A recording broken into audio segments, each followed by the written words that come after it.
Hello everyone, আমি পায়েল। আমার নতুন একটি ভিডিওতে সবাইকে এত ভালোবাসা। আশা করি আপনারা সবাই খুব ভালো আছেন আর আমরাও কিন্তু বেশ ভালোই আছি। আজকে শনিবার, অগস্ট মাসের 1 তারিখ। মাসের শুরুর এই প্রথম দিনটা জানেন তো আজকে খুব স্পেশাল। তার কারণ এই দিনটার জন্য অনেক মানুষ অপেক্ষা করেন। অনেক মানুষ বললে ভুল হবে, বরং বলা যেতে পারে আমাদের এই গোটা শহরটাই অপেক্ষা করে।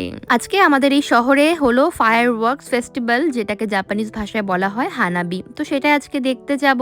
বেলা করে একটু ঘুম থেকে উঠলাম, বরং তার কারণ আপনারা তো জানেন শরীরটা আমার খুব একটা আজকাল ভালো যায় না, তো একটু রেস্টের মধ্যেই আছি। বেলা করে ঘুম থেকে উঠলাম, আমার নাকের নিচে একটা ফোড়া মতো হয়েছে, তো ওটার জন্য কাঞ্চন আমাকে এই প্যাচটা এনে দিয়েছে। আমার এই নাকের ওপরে এমনভাবে জট্ঠসাটা উঠেছে, তারপর আজকে হলো হানাবি আমাদের এখানে। তো এই কারণে আমি এরকম একটা প্যাচ আনিয়েছি কাঞ্চনকে দিয়ে, যেটা ওই নিকিবি বলে জাপানিসে, নিকিবি প্যাচ। তো সেই কারণে আমি এটা জাস্ট এর উপরে লাগিয়ে দেবো, একটু বোরিং লাগিয়ে এখন লাগিয়ে দেবো। আমি ফ্রেশ হয়ে নিয়েছি, এখন রান্না বান্না করবো। ওই দেখুন 12টার ঘন্টা বাজলো। আজকে প্রচুর লেট হয়ে গেল। যাকে ঝটপট করে মাংসের ঝোল আর একটু চাটনি বানাবো, আর গরম পড়েছে বলে একটুখানি তিতো ভাজবো, উচ্ছে ভাজবো। তো যাই হোক, চলুন ঝটপট করে এটা স্টিক অন করে দিয়ে আমি রান্নার কাজে লেগে পড়ি। এখানে 30 দিনের প্যাচ রয়েছে, জাস্ট একটা বের করে এইভাবে হাউ টু ওপেন ইট, এইভাবে। এটা আমি ফার্স্ট টাইম ইউজ করছি, তো এই জন্য আমার খুব একটা ভালো আইডিয়া নেই যে এটাকে আমি কিভাবে প্যাচ অন করবো। মামা don't don't don't don't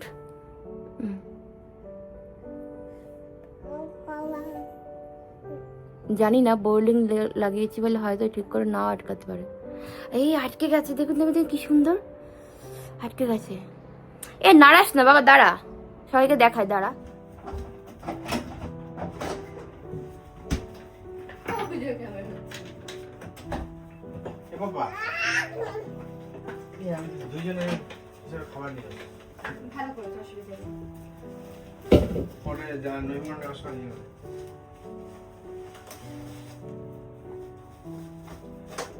okay dress পরে ভালো লাগছে, দেখো।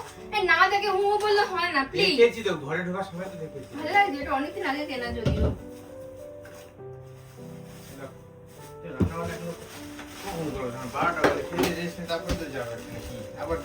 কাঞ্চন গেছিল বাইরে ওই আমাদের জন্য একটু খাবার দাবার আনতে, যেহেতু আমরা বিকেলবেলায় হানাবি দেখতে যাব। তো দাদা যে আমাদের সঙ্গে যাবে সেটা না আগে থেকে প্ল্যান ছিল না, পরে ও বললো যে ও যেতে চায়, তো ওই জন্য কাঞ্চন দুজনের জন্যই খাবার প্রথম নিয়ে এসেছিল, যদিও পরে গিয়ে আবার নিয়ে আসবে। তো কাঞ্চন বললো ঝটপট রান্না করো, এত বেলা হয়ে গেছে, তুমি রেডি হবে, সাজুগুজু করবে, সব মিলিয়ে টাইম লাগবে, তাই ঝটপট করে আগে রান্নাটা সারবো। আজকে নিয়ে ওই 2.5 দিন বলতে পারেন। তো নাকের ওপরে যেহেতু জল ঠোসা, এটা জল জমে গিয়েছিল বেশ অনেকগুলো, 7-8টা পুচি মতো একবারে হয়েছিল। তো এত ঠোঁটটা ফুলে গিয়েছিল আর ভারী হয়েছিল। তো মাকে বৌদিকে দেখালাম, ওরা তো জানে এটা আমার সর্বকালের সমস্যা। তো বৌদি বললো কি, বাইল তুই একদম চিন্তা করিস না, তুই যেটা করবি এটা তুই একটা সেফটি পিন কিংবা ভালো করে একটা সুই, যেটা স্যানিটাইজ করে একটুখানি ফুটো করে দিয়ে জলটা বের করে দে। তো আমি খুব সাহস নিয়ে সেটা করলাম, করার পরে দেখলাম ব্যাপারটা অনেকটাই হিলিং হলো। তারপর আমি যেটা করলাম, বোরোলিন আর এখানকার একটা ওই এরকম সব পুচি হওয়ার ওষুধ, সেটা ভালো করে গরম করে একসাথে লাগিয়ে দিলাম। রাত্রেবেলা এটা নিয়ে ঘুমিয়ে পড়েছি, মুছে গেছে হয়তো বালিশের মধ্যে, কিন্তু তারপরেও ব্যাপারটা ভীষণ আমার কাজ করে। তো সকালবেলায় দেখলাম অনেকটাই ঠিক হয়েছে। আর আজকে যেহেতু সুন্দর করে সাজবো টাজবো, এটা থাকলে কেমন একটা বিচ্ছিরি, আবার এখনই হতে হলো এটাকে। তো যাই হোক, হয়ে যখন গেছে এটাকে তো কিছু একটা করতে হবে। ওদিকে আমি মাংস ধুয়ে নিয়েছি আর পেঁয়াজ টেয়াজ কেটে এখন মাংসটা চলুন মাখিয়ে নিই। ওই যে মনে আছে গত সপ্তাহে আমরা সানফ্লাওয়ার ফিল্ডে ঘুরতে গিয়েছিলাম, সেখান থেকে আসার পথে একটা বাংলাদেশি গ্রোসারি শপ দেখেছি, সেখান থেকে এই মুরগির মাংসটা এনেছিলাম। এটা কান্ট্রি সাইড একটু হার্ড চিকেন, যেটা ওইটা। এই মাংসটাতে না মাংস কম হাড় বেশি, আর প্রচুর টাইম কনজিউমিং রান্না এটা। তো ওই জন্য আমাদের বাড়িতে এরকম মাংস একেবারেই আসে না, যদিও এটা খেতে খুব একটা মন্দ না। সর্ষের তেলে মাংস ম্যারিনেট করলে তার একটা অন্যরকম ঘ্রাণ বের হয়, তো এখন সেটাই বের করছে। খুব ভালো, খুব সুন্দর স্মেল, না অ্যারোমা বলবো। আমাদের এই শহরে যে ফায়ার ওয়ার্ক ফেস্টিভ্যালটা প্রত্যেক বছর হয় সেটা আগস্ট মাসের 1 তারিখ, কখনো আগে পিছেও হয় কিছুদিন। তো প্রতিবার জানেন তো আমি এক একটা করে নতুন ইউকাতা ট্রাই করি। ইউকাতা হলো এমন ধরনের একটি পোশাক যেটা কিমোনোর মতোই দেখতে, তবে সেটা সামার বা ছোটখাটো ফেস্টিভ্যালগুলোতে বেশি ইউজ করা হয়। আজকে আমি একটা ইউকাতা পরবো, সেটা কাঞ্চন আমাকে প্রায় 2 সপ্তাহ মতো আগে কিনে দিয়েছে। প্রত্যেক বছর আমি একটু কালারফুল কিছু ট্রাই করি, তবে আজকেরটা একটু অন্যরকম। যাই হোক, কথা বলতে বলতে তো ওইদিকে আমি মাংসটাও ম্যারিনেট করে নিয়েছিলাম, আর এদিকে মশলাগুলো কষিয়ে টমেটো কিছু কিউব করে নিয়েছি। ওই মাংসের সঙ্গে একসাথে আমি ভালো করে এবার কষিয়ে নিচ্ছি। প্রচুর জল ওঠে এই মাংস থেকে, তো জলটা শুকিয়ে নিয়ে আমি এটাকে প্রেসার কুকারে রান্না করব। এত হার্ড চিকেন, তাই অত সময় বাপু নেই এখন, তাড়াতাড়ি করে রান্না করব, এতে গ্যাসটাও সঞ্চয় হবে।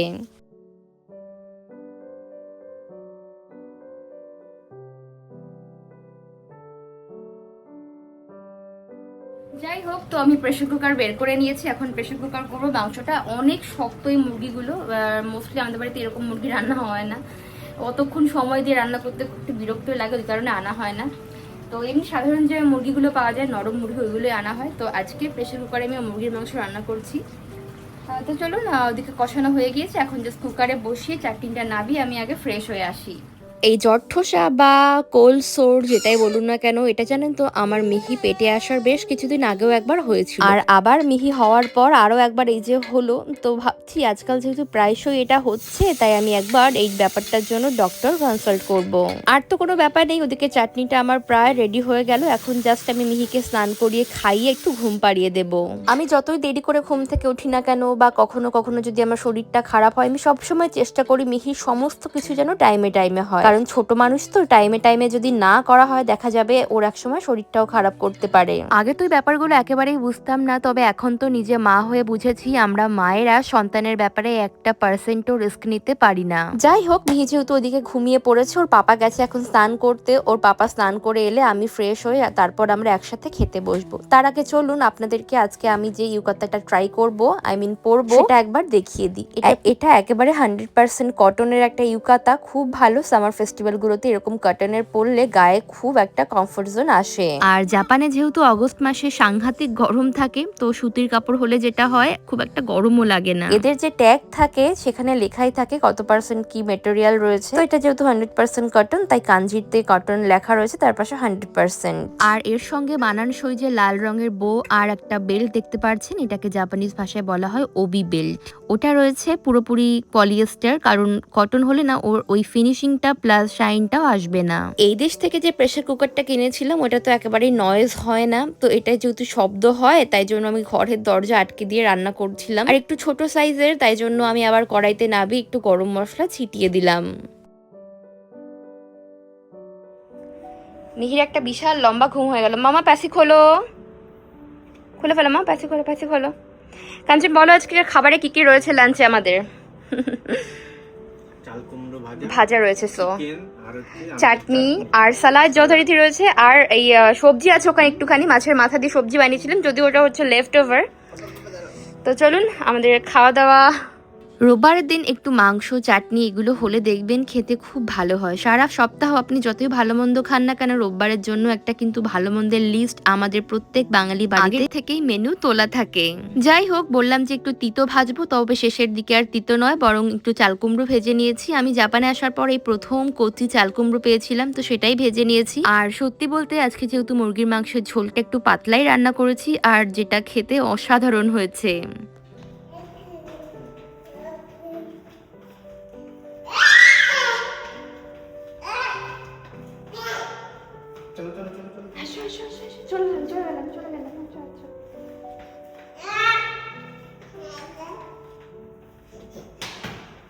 আমরা খেতে বসেই মিহি ঘুম থেকে গিয়েছিল উঠে, তারপর ওকে নিয়ে আমরা খাওয়া দাওয়া সারলাম। তারপর ওর পাপা আর ও মিলে একটু বাইরে হাঁটতেও গিয়েছিল, আমিও যদিও গিয়েছিলাম। তারপর বিকেল 5:30 নাগাদ একদম রেডি সেজে গুজে আমরা চলে এসেছি আমাদের বাড়ির পাশের যে আরাকাওয়া রিভার সাইড রয়েছে সেখানে।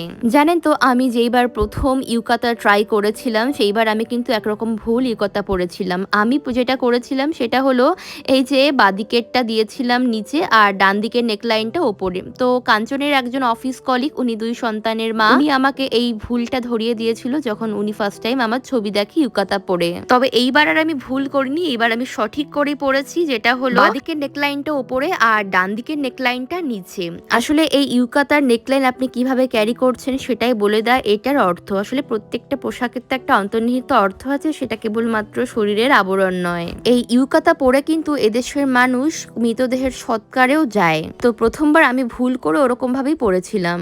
যাই হোক, আপনারা আজকাল অনেকেই জানতে চান মিহি ওর মামাকে দেখে ভয় পায় কিনা। না, মিহি ওর মামাকে দেখে আজকাল আর ভয় পায় না, বরং এই হালুম মামা নামটাই এখন বেমানান হয়ে গিয়েছে ওদের দুজনের মাঝে। আমাদের পুকুরি চান ওর মামার একমাত্র আদরের ভাগ্নি, তাই আমরা ঠিক করেছি সবাই মিলে নামটা নামের জায়গাতেই থেকে যাক, শুধু সম্পর্কটা মধুর হোক আরো অনেক। দাদার কোলে মিহি বসেছে, এবার দাদার সামনে একটু ঘাস ছিল বলে আমি বসেছি। এবার দাদা কি বলছিস? তুই আয় আমার কোলে। সবাই মিলে ওর কোলে। কাঞ্চন চলো, তুমিও কাঞ্চন চলো, তুমিও দাদার কোলে চলো। কাঞ্চন চলো। এই আমিও আমার মনে মনে কোথায়, এবার আমি তো অ্যালকোহল খেতে পারবো না। না না না, কাম্পাই কাম্পাই। ইয়ে কাঞ্চন ইয়ে। আনারসটা খেয়ে বল তো কেমন বানিয়েছি আমি। মনে মনে হাসিস কেন? মিটি মিটি হাসিস। এই যে এইটাই বাগানের আনারস, আমাদের বাগানের আনারস, আমাদের খামার, আমাদের খামারের, এই যে আমাদের খামারের খামারি। ভালো খেতে না, ভালো আনারসটা ভীষণ মিষ্টি। মিহি চান। কাঞ্চন সুইকা থাকলে কিন্তু খুব জমতো, বলো? হ্যাঁ তুমি যায় না রে, ছাড় তো। 7টা না বাজলে তো এখন আর অন্ধকার হয় না, কিন্তু দেখুন এই উপর থেকে এখনো দিনের আলো কতখানি স্পষ্ট। এই উপর থেকে জানেন তো গোটা শহরটা এত সুন্দর মনোরম লাগে দেখতে, একেবারে চোখ জুড়ানো সৌন্দর্য। মাঝখানের এই নদী তো ভাগ করেছে আমাদের এই 2 শহরকে, একটা সাইতামা আর একটি হলো টোকিও। সঙ্গে করে বেশ অনেক রকমের খাবার আনা হয়েছে, যার মধ্যে সিদ্ধ করা এডামামে রয়েছে পাইনঅ্যাপেল, তার সঙ্গে থাকোয়াকি, তার সঙ্গে রয়েছে একটু পিৎজা, একটুখানি চিকেন ফ্রাই আর একটুখানি পটেটো। এর মধ্যে প্রচুর লোকের সমাগম হতে শুরু করেছে। এটা অনেকটা দূরে এখনো হচ্ছে, তো অত দূরে তো আমাদের যাওয়া সম্ভব না, তাই আমরা বাড়ির আশেপাশেই বসেছি, যদিও এখানেও প্রচুর মানুষ বসেছে। আজকে দারুণ সুন্দর হাওয়া বইছে। সব মিলিয়ে আজকের আবহাওয়াটা একেবারে জম্পেশ। ছোট ছোট মেয়ে বাচ্চারাও এসেছে ইউকাতা পরে। আমার মিহি আরেকটু বড় হলে ওকে এই ধরনের ইউকাতাগুলো পরাতে পারবো, তবে আজকে ও যেটা পরেছিল ওটাও বাচ্চাদেরই ইউকাতা। সন্ধে হয়ে গেল, আবার ওদিকে হানাবিও শুরু হয়ে গিয়েছে। এত সুন্দর একে একে সব বাজির ফোয়ারাগুলো ফুটছে, দেখেই এত ভালো লাগছে কি বলবো। যতক্ষণ আমরা 4 জন এখানে ছিলাম, মিহি কিন্তু ওর মামার সঙ্গে বেশিক্ষণ সময় কাটিয়েছে। তো ওর একটু খিদে পেয়েছে বলে ওর জন্য আমি একটুখানি ফর্মুলা মিল্ক নিয়ে গিয়েছিলাম, যদিও বাড়িতে গিয়ে রাতে আবার ডিনার করবে। মিহিকে খাইয়ে দেওয়ার পর আমরা একে একে দেখলাম আরো বাজির ফোয়ারা ফুটছে। প্রায় 8টা থেকে 8:30 পর্যন্ত এই বাজির ফোয়ারা ফুটবে। আর জানেন তো, শহরের ওই পাশে একটি, এই পাশে একটি, নদীর দুই পাশে দুটো ফায়ারওয়ার্ক ফেস্টিভ্যাল একসঙ্গে অনুষ্ঠিত হচ্ছে। ফেস্টিভ্যালটা একটু দূরে হচ্ছে, যদিও সবাই নদীর পাড় বরাবর বসেই পড়েছে, কিন্তু একদম যে স্পটে হচ্ছে ওখান দিয়ে জানেন তো একটা সুন্দর ব্রিজ রয়েছে। ওই ব্রিজের ওপর দিয়ে প্রতিনিয়ত শিনকানসেন বুলেট ট্রেন পাস করে। ওই বুলেট ট্রেন পাস করছে আর ওপর দিয়ে আলোর রসনাইগুলো ঝলসে পড়ছে। এটা দেখতে যে কি মনোরম লাগে সামনে থেকে, তা সত্যি কল্পনার অতীত।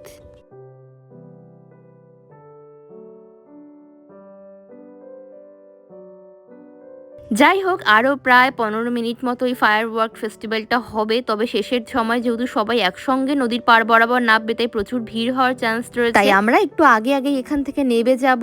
তো যাই হোক, আবার একটা বছরের অপেক্ষা। আমাদের দেশে যেমন দুর্গাপুজো, কালী পুজো, রথের মেলা আড়ম্বরের সাথে আয়োজন করা হয়, জাপানিদের কাছে এই হানাবি উৎসবও ঠিক তেমনই। তো যাই হোক, চলুন দেখা হচ্ছে পরবর্তী নতুন ভিডিওতে। সবাই খুব ভালো থাকবেন, সুস্থ থাকবেন, টাটা, বাই বাই।